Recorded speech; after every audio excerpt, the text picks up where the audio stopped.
안녕하세요. 여러분도 잘 아시다시피 인도에는 카스트라는 오래된 신분제도가 있습니다.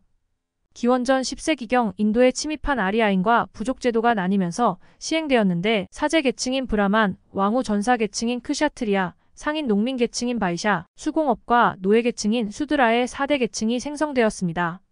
최근 인도에서는 최하층 계급인 달리트에서 대통령이 나와 화제입니다. 여당인 인도국민당의 람 나트 코빈드 후보가 제14대 인도 대통령 선거에서 당선됐었고 최근 제15대 대통령 선거에서 재선에 성공했습니다. 최하층인 달리트는 나무나 소보다 더 천하게 대접받는 가장 아래의 계층입니다. 인도는 1947년 독립 후 1950년에 제정된 헌법에 의해 공식적으로 카스트 제도를 철폐했지만 아직도 사회 곳곳에 카스트 제도가 만연하고 있는 것이 현실입니다. 카스트 제도라고 하는 계급주의가 인도의 많은 영혼들에게 소망보다는 체념을 자기가 태어난 신분을 숙명으로 여기며 살고 있습니다. 인도에서는 아직도 카스트 계급에 따라 부모들이 중매하여 결혼을 시키는 관습이 많이 남아 있습니다. 하지만 최근 인도 젊은이들 사이에서는 카스트나 종교와 상관없는 자유연애, 자유결혼 바람이 일고 있습니다.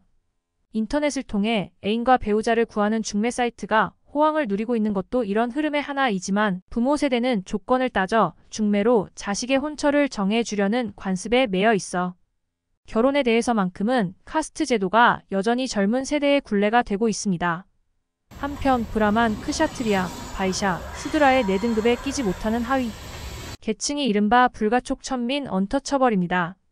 윗계급의 감히 접근조차 금지당한 계급입니다. 이들 최하위 계급은 수공업에 종사하기도 하고 시체를 치우는 일같이 일반인이 하지 않는 천한 일을 하므로 부정한 자로 취급받고 있습니다. 마하트마 간디는 이들을 신의 아들이라는 뜻의 하리잔이라고 바꿔 부르도록 했습니다. 그러나 하층인들은 스스로가 역사적으로 핍박받아 왔다는 생각에 핍박받은 자를 뜻하는 달리트라는 용어를 선호합니다. 인도에서 보리수 나무는 쓰러져도 브라만의 대우를 받고 전통 의식에 따라 정중히 화장됩니다. 힌두교에서는 소를 신성시합니다. 이에 비해 불가촉 천민인 달리트는 조상 대대로 물려받은 신분의 굴레에 얽매여 머리에 인분을 이고 보리수 나무나 소보다 못한 대접을 받고 있는 것입니다. 상위 세 카스트인 브라만, 크샤트리아, 바이샤 계층은 힌두교에서 재생할 수 있다는 교리가 있어 재생족이라 불립니다. 인도어로는 드비자라 합니다. 상위 세 계층 사이의 차별은 그리 심하지 않아서 전통적으로 브라만, 크샤트리아, 바이샤, 수드라로 구분하던 카스트는 현대에 들어와서는 드비자 재생족, 수드라, 달리트의 3단계로 나누어졌다고 보면 옳습니다. 1950년에 공포된 인도 헌법은 모든 인도인은 카스트, 성별, 종교, 언어 등에 따라 차별을 받지 않는 평등한 권리를 누릴 수 있다라고 규정하고 있습니다. 1955년 인도 정부는 달리트에 대한 차별을 완화하기 위해 이들에 대한 우대 정책을 시행했습니다. 이른바 약자 보호 정책입니다. 아울러 하리잔, 달리트 등 다양하게 불리는 최하위 계층에 대해 지정 카스트, 지정 부족 등의 용어로 통일했습니다.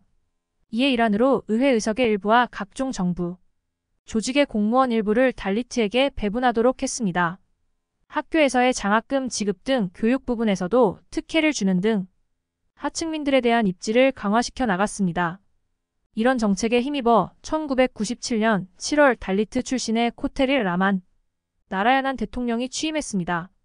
현재 인도 사회의 다양한 카스트들은 비슷한 하위 카스트들끼리 연합해 정치, 세력화하고 있습니다. 2010년 기준 인도에서 달리트의 인구는 1억 6천만 명이라는 통계가 있습니다. 이들은 자신들의 권리 보호를 위해 기득권층이 가하는 폭력, 강간, 살해로 맞서고 있습니다. 이번 선거에서 람 나트 코빈드 대통령의 당선도 약자 보호 정책의 산물입니다. 인도는 헌법상 의원 내각제를 채택하고 있기 때문에 실질적 권한은 총리와 내각에 있습니다. 대통령은 권한이 많지 않고 상징적, 의전적 역할을 수행합니다. 따라서 대통령은 인도 사회의 소수자, 약자의 그룹에 돌아가는 관행이 있었습니다. 소수자 또는 약자의 배경을 가진 인물에게 대통령 자리를 내주어 사회 통합의 상징적 역할을 맡겨왔습니다. 어찌 보면 인도라는 복잡한 사회를 통합하는 훌륭한 정치 관행이라 할 수 있습니다. 3대 자키르 후사인 대통령, 5대 파크루딘 알리 아메드 대통령, 11대 압둘 칼람 대통령이 인도 인구의 14%에 해당하는 소수 종교인 이슬람 신자였습니다. 또 달리트 출신인 코테릴 라만 나라야난 대통령에 이어 2007년 프라티바 파티리 여성 대통령으로 처음 당선된 것도 같은 맥락입니다.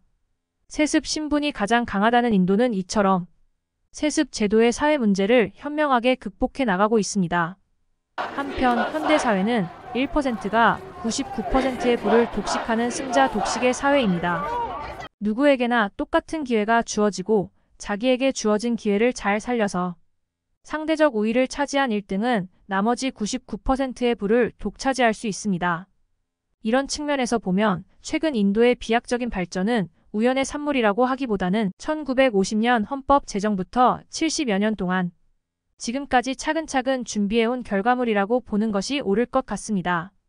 인도의 앞날이 더욱 기대되는 이유입니다. 지금까지 시청해주셔서 감사합니다.